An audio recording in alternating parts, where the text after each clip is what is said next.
2011 সাল থেকেই পায়ে পায়ে এই বিধানসভায় নির্বাচনে আমি প্রচার করি। এবছরও তার ব্যতিক্রম ঘটেনি। গত এক সপ্তাহ ধরে কর্মী, সমর্থক, নেতৃত্ব, জনপ্রতিনিধিদের নিয়ে পায়ে পায়ে মানুষের কাছে গিয়ে, মানুষের দাঁড়িয়ে গিয়ে আমরা প্রচার করছি এবং মানুষের উৎসাহ ভালো পাওয়া যাচ্ছে এবং আমার বিশ্বাস যে গত বছরের থেকেও আরও বেশি ভোটে আমি জয়ী। তৃণমূলের বিরোধী কেউ নেই।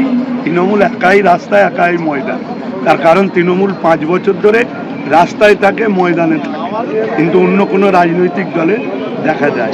ও র্যালি করুক আর ঢিকবাজি খাক আর ছুটোছুটি করুক, ওর উত্তর যত না দেওয়া যায় ততই ভালো। সিঙ্গুরবাসীর যা প্রত্যাশা অধিকাংশই পূরণ হয়েছে। আগামী দিন মানুষ যেটা বলবে সেটাই আমরা। কোনো সমস্যার কথা কিছু এখনো পর্যন্ত বলেনি। মানুষ হাত নেড়ে, চোখের ইশারায় ঘাড় নেড়ে পাশে থাকারই প্রতিশ্রুতি দিচ্ছে। সারা বছরে থাকার কর্মক্ষম, আমরা সারা বছর থাকি এবং মানুষের পাশে থাকি।